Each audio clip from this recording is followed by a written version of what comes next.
in my faith, in my heart, I needed the true guidance. So for a whole month, I was just like seeing my daughter needing these right answers. I could not give her any believed answer, believed it, just because I was raised up like that. I needed to give her the true answer. I was making my dua, please God, help me, help me. When I was going to bed, when I woke up, this was like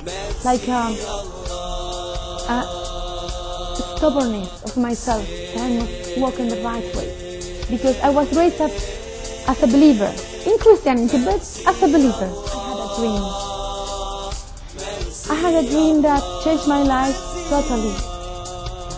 I dreamed that I saw myself wearing the white hijab with the white dress, and I saw myself looking myself like a Muslim, and I was in a small white room, and I looked at my both sides, and I had my two daughters holded by my both hands on my sides, and they were wearing the same white dress that I was wearing, the white hijab. In this small room, we were praising Allah. We were making sujood to Allah. I was speaking in Arabic, the surah, and I was so overwhelmed by this. That this is the right way to praise God. Still though, on my right side, I saw a small door, and I saw the shaitan. And he will not enter this white room. He was just there, standing, like in fire. You know, I saw his eyes was like in fire. And he told me, don't become Muslim. Don't believe in Islam. Stay Christian or be anything you want to be. And he started telling me bad words in Spanish. He tried to scare me.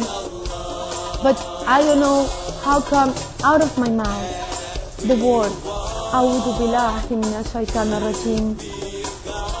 I said it. And it was like a wind grabbed him out of this place. And I felt no fear in my heart. I grabbed my two daughters again, and we continued praising God. And every time we were standing up from sujood, every Allahu Akbar, our bodies were bigger and bigger, and again Allahu Akbar, and we were bigger and bigger. In one of those sujood, when we said Subhana Rabbil Ala, Subhana Rabbil Ala, Subhana Rabbil Ala, on the floor, I heard Allahu Akbar. I came back to my consciousness, and this was the Adhan of Fajr. And at that time, I set myself consciously, full awake, Allahu Akbar. I was totally sure, I was 100% sure that God has answered my question. What is the right way, the only right way to come to God? Islam. Right now, I'm so thankful that God has made me Muslim. I have been singing about, doing so many great things and changing the world. Well, the Quran said, to me, if you don't change what's within you, you can't change anything. When I first started reading the Quran, it wasn't a sudden, bursting light. It wasn't like that. But it was, in a way, an immediate revelation that the first name that I read in the Quran was God's name. I never knew that Muslims believed in God. Religion teaches me to worship God and to care for the poor and the oppressed. And I think nobody's going to change my religion. So that's my work and that's my life. That I was asked to give a talk in a church in Hagerstown, Maryland, just outside of Virginia.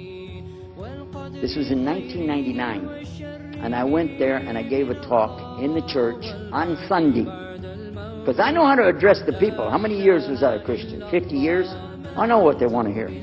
Get them ready, and they said, "Oh, wow, this is normal preaching."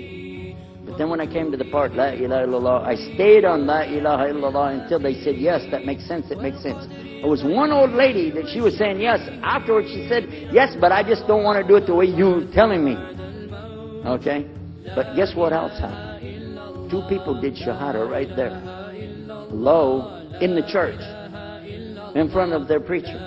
They said, yes, we agree. We like this. We want to know more. And we say there's only one God to worship. Shahada la ilaha illallah. In front of the preacher.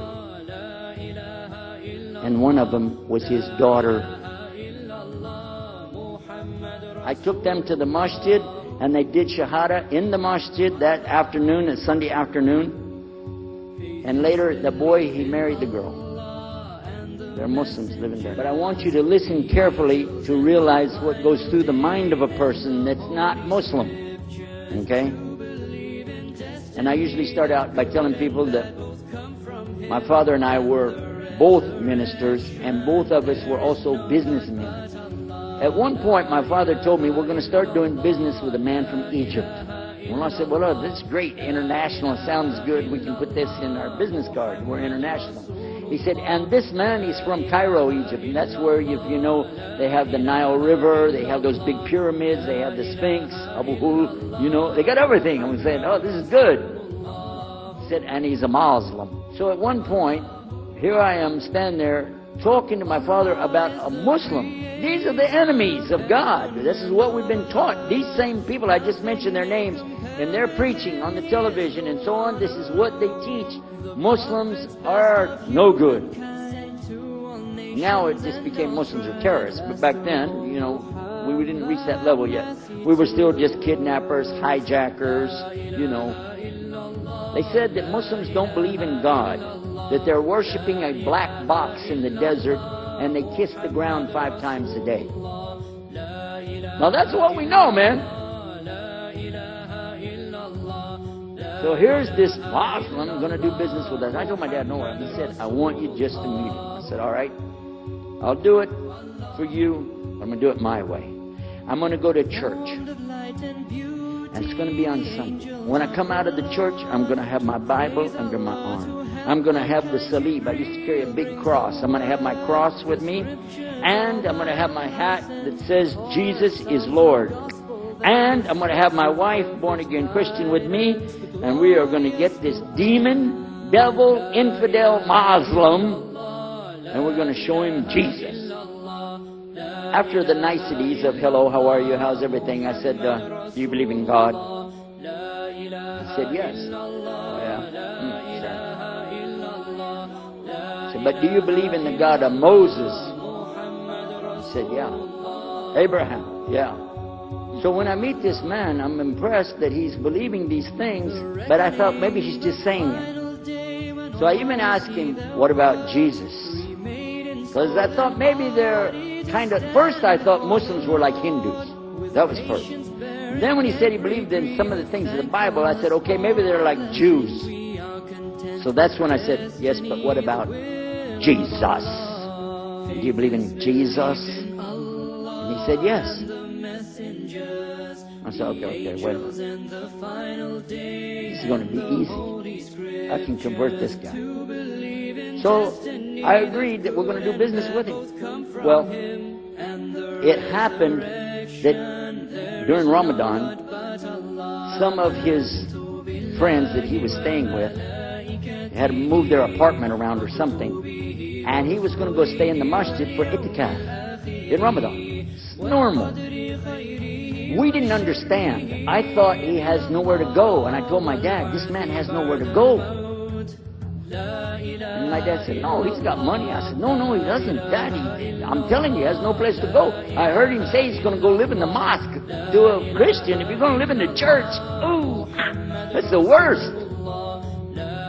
So I said, let me offer that he can stay at our place. Well, I didn't know he wanted to come and stay with us. He wanted to learn about how we're Americans and how is the dawah going to be. What do we believe? Especially people who are preaching.